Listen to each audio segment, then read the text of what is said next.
saat yang sama, Desta dan Violeta sudah duluan meninggalkan ruang pameran dan berjalan di sepanjang koridor menuju lantai paling atas. Meskipun di dalam Geisha Group memiliki banyak kamera CCTV, tapi pada saat ini malah sebaliknya menjadi tempat yang lemah. Violeta dari awal sudah tahu pengaturan kamera CCTV ada di mana saja. Jadi setiap kali naik satu lantai, dia sudah pasti mengetahui dengan tepat letak kamera CCTV. Jadi dia tidak akan mungkin muncul di layar pengawasan CCTV. Bahkan saat ini, berpuluh-puluh satpam dan penjaga keamanan yang menatap tajam tak bergerak layar pengawasan di ruang pengawasan CCTV tetap saja tidak mendapatkan apapun. Seolah Desta dan Violeta langsung menghilang dari gedung Geisha Group. Sekarang Valora harusnya sudah tahu mengenai rencana kita. Kita harus lebih berhati-hati, jangan sampai ketahuan, kata Violeta kepada Desta yang sedang berjalan sudut perbelokan tangga. Desta mengangguk dan pada waktu yang bersamaan ini menekan tombol di intercomnya untuk diam-diam mengirim sinyal kepada Kirito. Pada saat ini Valora mencoba yang terbaik semaksimal kemampuannya untuk menemukan Desta dan Violeta sehingga dia tidak mengurus beberapa pertahanan hariannya. Saat ini membuat Kirito lebih mudah dan nyaman untuk mulai bergerak. Oh iya, karena kali ini kamu mau datang ke sini, kenapa tidak mengajakku datang bersama? Tanya Desta tiba-tiba. Violeta mengedipkan matanya, menunjuk ke intercom yang ada di telinga Desta, lalu berkata, kamu punya rencanamu sendiri. Aku punya rencanaku sendiri. Sekarang bisa bertemu seperti ini, itu adalah takdir saja. Jika dari awal sudah bekerja sama bersama, maka jelas akan membebani satu sama lain. Kalau jadinya seperti itu, maka akan lebih merepotkan. Desta terkejut lalu berkata lagi, kamu ternyata tahu kalau aku sudah punya rencana sendiri. Mata dan telingamu itu lebih luas daripada yang aku kira. Harus tahu saja, orang yang diajak kerja sama kali ini oleh Desta adalah keluarga Fang kota Yunhai. Jenderal Fang bahkan keberadaannya setingkat dengan veteran tentara. Dia tidak menyangka Violeta bisa tahu jelas mengenai kerjasama di antara mereka. Wanita ini benar-benar hebat sekali. Violeta tersenyum dan tidak mengatakan apa-apa. Dia lanjut jalan ke depan memimpin jalan. Ini adalah pertama kalinya mereka berdua datang ke Geisha Group. Tapi, Violeta terlihat sangat mengenal jalan di sini. Tidak hanya setiap kali bisa tepat menghindari kamera CCTV. Tapi begitu banyak satpam dan penjaga yang bolak-balik kesana kemari pun, dia sudah akan lebih tahu dulu sehingga bisa dengan mudah bersembunyi. Setelah lewat setengah jam, mereka berdua akhirnya sampai ke lantai teratas. Di sini, selain para satpam yang sangat kuat yang bertugas untuk mengawasi dan menjaga keamanan, juga ada beberapa pria besar dan menakutkan dengan tubuh yang sangat kuat menjaga di setiap persimpangan jalan. Melihat aura mereka yang menakutkan, tanpa menebak pun pasti sudah tahu kalau mereka ini adalah orang-orang yang berani mati ketika bertugas. Sudahlah, sudah sampai sini. Tidak ada keharusan bersembunyi dan berhati-hati lagi. Ayo langsung maju dan serang saja. Kata Violeta kepada Desta dengan sudut bibir yang melengkung tersenyum. Sepanjang jalan naik ke atas, mereka berdua sangat berhati-hati.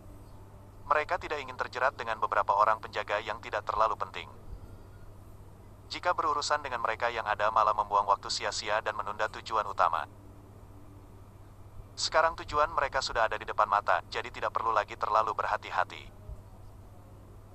Baru saja Violeta berucap, dia dan Desta pun bergegas keluar. Dua satpam yang berdiri di pintu masuk koridor sedang merokok diam-diam sambil membicarakan betapa gerah dan panasnya wanita di clubhouse tadi malam. Belum sempat menyelesaikan ucapannya, tiba-tiba serangan tangan pisau menimpa leher mereka. Mereka pun akhirnya pingsan dengan senyum di wajah mereka. Kemudian, orang-orang yang bertugas patroli di sepanjang koridor hanya merasakan hembusan angin kencang yang melewati mereka dengan diiringi serangan beruntun kepalan tangan dan tendangan kaki yang keras. Para penjaga yang berpatroli itu pun langsung kalah dan pingsan jatuh ke lantai. Pada saat ini, Valora sedang memperhatikan layar pengawasan CCTV. Tatapan matanya menatap tajam ke tampilan layar yang padat di depannya. Tiba-tiba seorang satpam berteriak, "Pak Ketua, aku menemukan mereka." Mereka ada di lantai teratas. Lantai teratas. Ekspresi wajah Valora langsung berubah. Dia pun langsung mendorong sekretaris di belakangnya, berbalik dan bergegas menuju lift. Tapi ketika dia sampai ke lift, dia menyadari kalau tali lift telah terputus dan tidak bisa naik sama sekali. Sial. Valora mengumpat sekali lagi. Dia tidak ingin menunda lagi, dia pun menoleh lalu bergegas berjalan ke arah tangga. Para atasan di Geisha Group pun mengikuti di belakangnya. Tamu VIP dari segitiga emas harusnya ada di dalam kan? Desta dan Violeta sudah berhasil menghabisi dan menangani seluruh satpam dan penjaga di lantai teratas.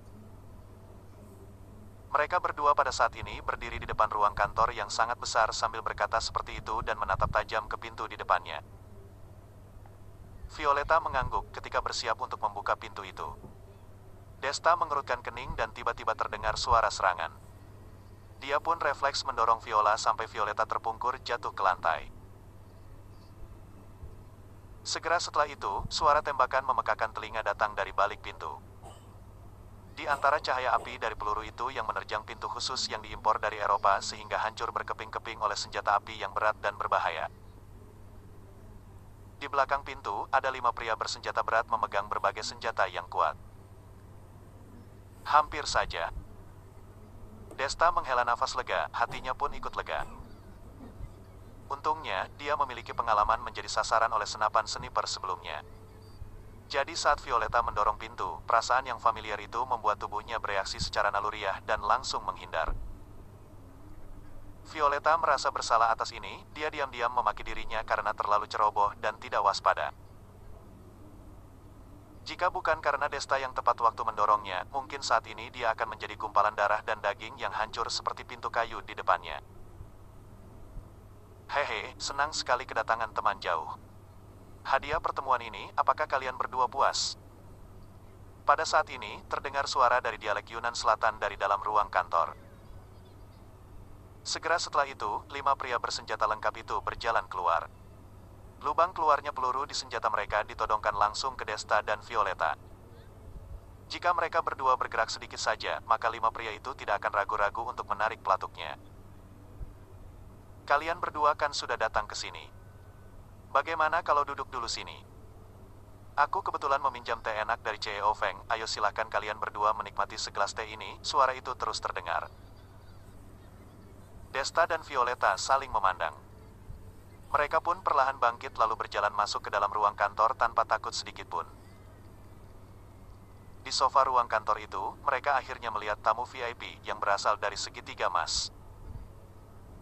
Orang itu adalah Hatadian yang bertubuh tinggi besar, wajahnya kotak dengan mata sipit. Tampak bekas luka dalam di mata sebelah kanannya, dia terlihat sangat galak dan kejam. Orang yang sekejam itu masih bisa-bisanya berkata kedatangan teman jauh, ucapan satu kalimat ini benar-benar memberikan perasaan yang sangat berbeda dan kontras untuk orang lain. Ternyata, seorang pria tampan dan wanita cantik ya. Sedikit berbeda dari yang aku bayangkan. Kata pria itu melirik ke Desta dan Violeta dengan nada bicara yang begitu tenang. Seolah dia tidak takut sama sekali Desta maupun Violeta bisa menyakitinya. Kalian berdua silahkan duduk. Aku percaya CEO Feng akan segera naik dan datang ke sini. Kalian adalah tamunya. Jadi sebelum dia datang, aku ada keharusan untuk menyambut kalian lebih dulu. Kata pria itu dengan sopannya sambil menunjuk ke sofa. Desta dan Violeta tidak terburu-buru. Mereka berdua, yang satu ingin mengulur waktu memberikan Kirito kesempatan untuk mengumpulkan bukti kriminal. Yang satunya lagi, yaitu Violeta ingin bertemu Valora untuk bertanya keberadaan Simon sekarang. Jadi menunggu kedatangan Valora yang akan naik ke sini kebetulan sekali selaras dengan maksud dan keinginan mereka berdua. Mereka berdua pun duduk di sofa. Belum sempat mengambil teh panas yang baru saja selesai diseduh, 2 pria kuat bersenjata maju lalu mengikat tangan mereka dengan tali. Bukannya kamu mempersilahkan kami minum teh ya, bagaimana cara minumnya jika diikat seperti ini? Desta menaikkan alisnya dan bertanya kepada pria dengan luka sabetan itu. Sudut bibir pria itu tertarik menunjukkan gigi-giginya yang kuning, maaf ya. Mempersilahkan tamu ya tinggal mempersilahkan, waspada ya harus waspada. Mempersilahkan kalian minum teh dan mengikat kalian, itu bukanlah hal yang bertentangan. Begitu ucapan ini keluar, pria dengan luka sabetan itu melirik ke anak buahnya. Dua pria yang mengikat tadi mengerti maksud lirikan pria itu, mereka pun dengan segera mengangkat teh yang masih panas di depannya. Lalu, membuka mulut Desta dan Violeta, kemudian menuangkan teh itu ke dalam mulutnya. Ini apanya yang mempersilahkan tamu dengan baik? Ini jelas-jelas mau menyiksa. Jika bukan karena Desta dan Violeta adalah ahli bela diri, sehingga mempunyai kekuatan dalam yang akan melindungi mulut dan beberapa bagian penting tubuhnya, mungkin mulut mereka sekarang akan terbakar panas hingga terasa lebih baik mati daripada tersiksa dengan panas itu. Tapi mereka dua masih saja berusaha untuk memainkan sandiwara, mereka berteriak kesakitan dengan kerasnya. Orang yang tidak tahu mungkin mengira mereka terluka sangat parah. Bagaimana caraku memperlakukan tamu ini, apa kalian berdua cukup puas? Tanya pria punya bekas sabetan dengan nada bicara mengejek sambil tertawa terbahak-bahak menatap mereka berdua. Desta merapatkan bibirnya, meskipun ekspresi wajahnya menunjukkan rasa sakit yang tiada taraf, tapi tatapan matanya malah melotot tajam ke pria itu. Seolah mempunyai dendam yang dalam terhadap pria itu. Senyum di wajah pria yang punya bekas sabetan itu pun langsung hilang, tatapan matanya langsung berubah jadi sangat kejam dan marah. Dia pun maju ke depan lalu menendang dada Desta, hingga Desta langsung terlempar sampai ke belakang sofa. Hei bocah tengik, berani-beraninya kamu melototi aku. Berbasa basi sebentar saja denganku, kamu sudah mengira kalau aku dermawan punya temperamen yang baik. Aku beritahu ke kamu ya. Aku hanya merasa kalau dua tikus kecil seperti kalian ini cukup menarik. Karena itulah, kalian ditangkap di sini untuk dibuat mainan. Jika tidak, kalian yang barusan tadi pasti sudah dipukuli oleh bawahanku sampai jadi tidak karuan. Cih, memukuliku sampai jadi tidak karuan, apa kamu berani? Wajah Desta memerah. Dia pun berusaha bangkit dari lantai, nada bicaranya sungguh terdengar menantang, dengan membunuhku, kamu kira kamu bisa meninggalkan negara Samar dengan selamat dan baik-baik saja? Teman-teman kerjaku dan juga teman seperjuanganku tidak akan memberikanmu kesempatan melepaskan diri atau kabur sedikit pun. Pada saat ini, Desta lagi-lagi memulai jiwa kekaisarannya untuk mulai memainkan akting pertunjukannya yang menakjubkan. Dermawan tertegun, lalu tersenyum dingin, cih, aku tidak menyangka ternyata seorang polisi penegak hukum ya. Kalau begitu kali ini aku mendapatkan hal yang tidak kecil ya. Hanya saja kamu jangan kira aku akan takut hanya karena polisi penegak hukum ya. Tidak masalah untuk memberitahumu, aku tidak tahu berapa banyak polisi pemberantas narkoba yang berkedok semacam kalian ini yang telah aku habisi. Teman-teman kerjamu itu, begitu mendengar nama Siam Organization, mereka pasti langsung ketakutan dan ekspresi wajahnya berubah. Bagaimana apa cukup menghina, hahaha. Begitu mendengar Siam Organization, bibir Desta langsung melengkung. Pria bodoh ini benar-benar mudah ditipu dan diperdaya. Satu ucapan yang asal-asalan saja bisa membuat pria itu mengatakan perusahaan yang bekerja sama dengan Valora. Harus tahu saja, interkom di samping telinganya itu tidak hanya langsung terhubung dengan Kirito, tapi juga bisa langsung mengirim semua informasi yang dia dapat langsung ke Jenderal Fang. Takutnya pada saat ini, Jenderal Fang sudah memerintahkan pasukannya untuk menyelidiki semua hal mengenai Siam Organization. Jika di sana mendapatkan bukti kerjasama antara Geisha Group dan Siam Organization, maka Kirito akan berhasil mengumpulkan bukti kriminal yang sangat kuat. Valora walaupun punya kemampuan dan kekuasaan yang besar, tetap saja akan dengan patuhnya dieksekusi. Hah, apanya yang luar biasa? Teman-teman kerjaku itu hanya tidak ingin terlalu serius dengan kalian saja. Jika kami mulai serius, kamu kira Siam Organization yang kecil itu masih bisa keluar dan bermain dengan senangnya, kata Desta sambil tersenyum sinis. Tatapan matanya penuh penghinaan yang benar-benar nyata. Tidak bisa dipungkiri, akting Desta ini cukup bagus sekali. Ekspresi wajah dermawan langsung berubah begitu mendengar ucapan ini. Tapi dengan segera, dia melengkungkan lagi bibirnya lebar, lalu mengangkat bahu dan berkata, malas sekali beradu mulut denganmu mengenai hal-hal tidak berguna ini. Jika teman-teman kerjamu begitu hebat seperti yang kamu katakan, aku mana mungkin bisa lagi-lagi dengan selamat dan tidak terluka sedikit pun datang ke sini. Apa kamu tahu, aku sudah tiba di sini 5 hari yang lalu. Terus kenapa, lihat apa kalian berhasil menangkapku? 5 hari lalu. Poin penting yang terkuak sekali lagi. Bersiap untuk menguji lebih lanjut. Desta cukup senang. Bagaimana pria ini sama seperti keluar tidak membawa otak sih, sekali jebak langsung masuk ke dalam jebakan. Sepertinya jika bertanya lagi beberapa pertanyaan, mungkin pria itu akan mengungkapkan transaksi detailnya dengan Valora. Ketika Desta bersiap untuk melakukan jebakan percakapan lagi, dari luar ruang kantor itu terdengar suara hentakan kaki yang sangat terburu-buru. Selanjutnya, dia pun melihat Valora yang sekarang penuh dengan keringat membawa para atasan Geisha Group. Dia pun langsung masuk ke dalam dengan kesal dan emosi. Ketinggian keseluruhan gedung kantor Geisha Group sebanding dengan gedung Sky. Ini adalah salah satu bangunan terkenal hebat di kota Yunhai, memiliki 60 lantai. Valora dan beberapa bawahannya bisa naik ke atas secepat ini, hal ini cukup luar biasa. Tentu saja, orang-orang yang baru berlari ini bahkan napasnya terengah-engah tidak karuan. Mereka semua sudah terbaring di lantai dan tak sanggup bergerak lagi. Valora masih normal, tapi wajahnya juga tampak pucat. Dia seolah hampir kehabisan oksigen. Pada saat ini, dia menatap tajam ke Desta dengan tatapan penuh niat membunuh. Jika tatapan mata bisa membunuh orang, Desta sekarang mungkin sedang diberikan hukuman mati. Desta, akhirnya kita bertemu lagi. Akhirnya, napas Valora menjadi lebih stabil. Perlahan dia berdiri tegak dan berjalan di depan Desta. Dulu aku masih berniat ketika bertemu denganmu lagi, aku akan mengobrol baik-baik denganmu. Lalu, membujukmu untuk tidak usah melawanku dan cukup menyerahkan Sukardi. Tapi sekarang, aku sudah tidak mau lagi berbincang basa-basi denganmu, aku akan langsung membunuhmu. Pada saat suara itu terucap, langsung mengangkat kakinya dan menendang Desta hingga terlempar keluar lagi. Desta berguling-guling di lantai beberapa kali, berhenti ketika sudah terhantam di sudut dinding. Walaupun dia merasa tidak sakit sedikit pun, tapi namanya akting tetap harus sepenuhnya akting. Jadi dia pun langsung berteriak kesakitan dengan kerasnya. Valora tersenyum dingin, dia pun tidak lagi melihat ke Desta. Tapi dia langsung berjalan ke arah Violeta. Kamu juga, kamu ini siapa lagi? Kenapa bisa-bisanya bekerja sama dengan Desta untuk melawanku? Tanyanya sambil memicingkan mata. Nada suaranya begitu dingin sampai merasuk ke tulang. Sebenarnya, Valora kesehariannya sangat berwibawa dan elegan.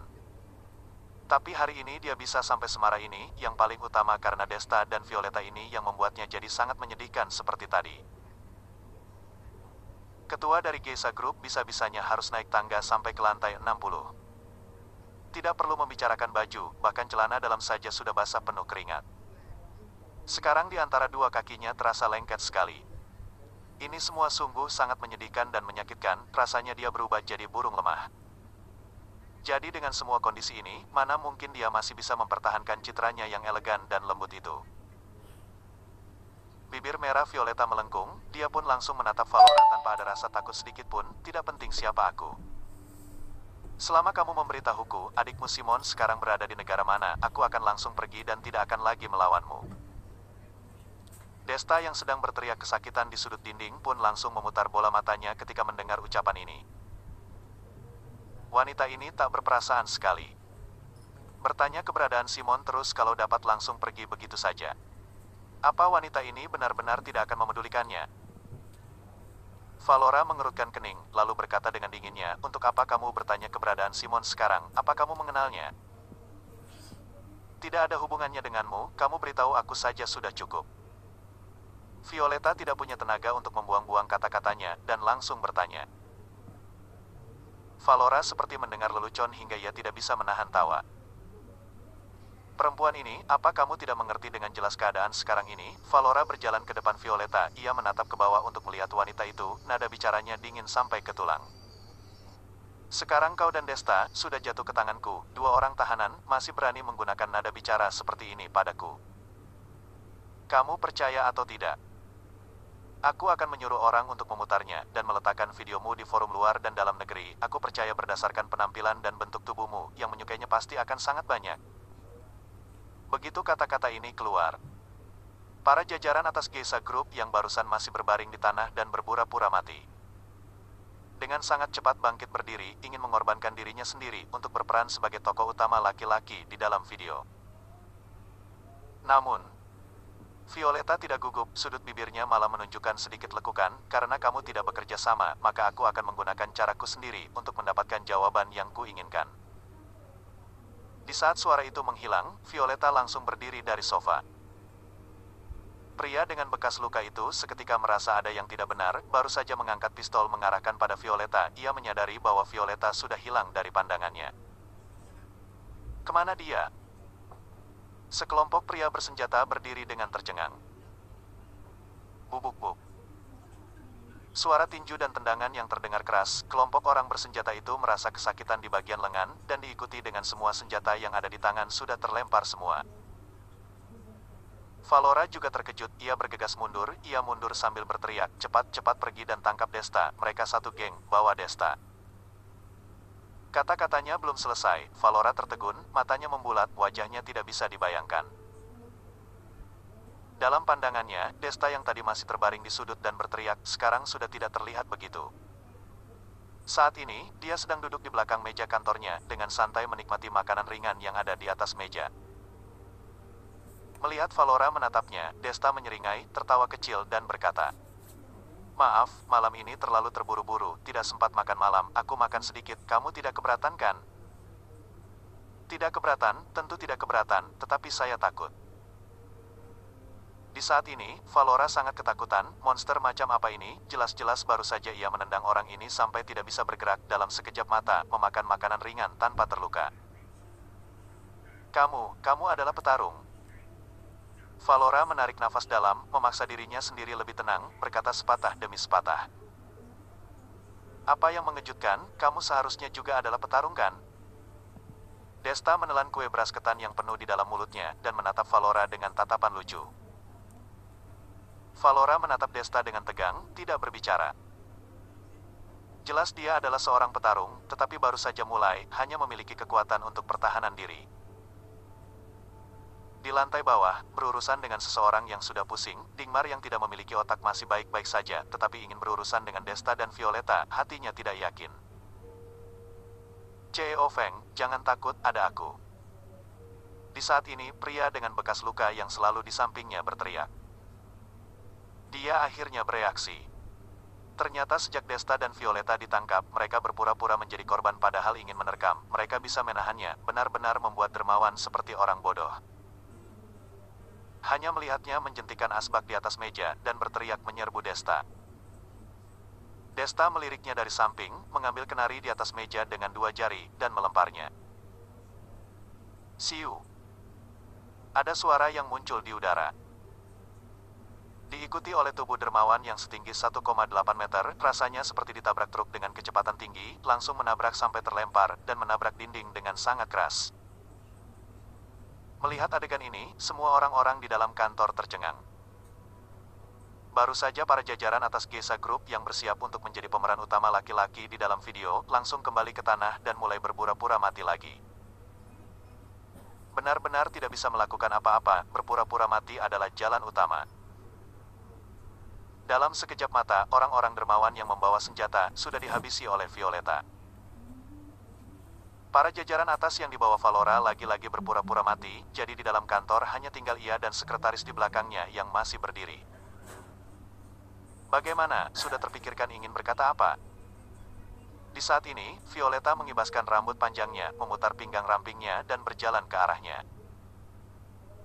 Valora menggigit giginya, lalu berkata, "Simon sekarang ada di Korea, ada apa kamu mencarinya?" Violeta menyipitkan kedua mata tajamnya, dan berkata sendiri, "Korea, dia lari sampai ke sana ternyata." Ia segera menatap Desta, melambaikan tangan dan berkata, "Tuan muda kedua, yang ingin aku ketahui sudah terjawab, kalau begitu aku akan mengambil langkah pertama, masalah ini sisanya, seharusnya kamu bisa menyelesaikannya kan?" Desta berpikir sebentar, mengetahui bahwa Violeta ingin sekali menemukan keberadaan adik perempuannya, lalu berkata, "Aku bisa mengatasinya, kamu pergilah dahulu, tunggu setelah selesai, aku akan mentraktirmu makan." "Baiklah." Violeta tersenyum, segera memutar pinggangnya, meninggalkan kantor dengan sikap dingin, tanpa keraguan. "Desta, tujuannya adalah ingin mencari adik laki-lakiku, lalu apa tujuanmu?" Setelah suara langkah kaki Violeta benar-benar menghilang, Valora membersihkan tenggorokan, menatap Desta dan bertanya. Desta berjalan ke hadapannya dengan ekspresi acuh tak acuh. Tujuanku sangat sederhana, hanya menjatuhkanmu saja. Tentu saja, kami tidak memiliki dendam pribadi. Tetapi kamu ternyata menyelundupkan barang terlarang. Apa kamu tahu? Pada waktu itu negara Summer diintimidasi negara lain. Harta benda yang tak terhitung jumlahnya dijarah, tanah dirampok, di seluruh negeri tidak ada prajurit karena semua diracuni oleh barang selundupan ini.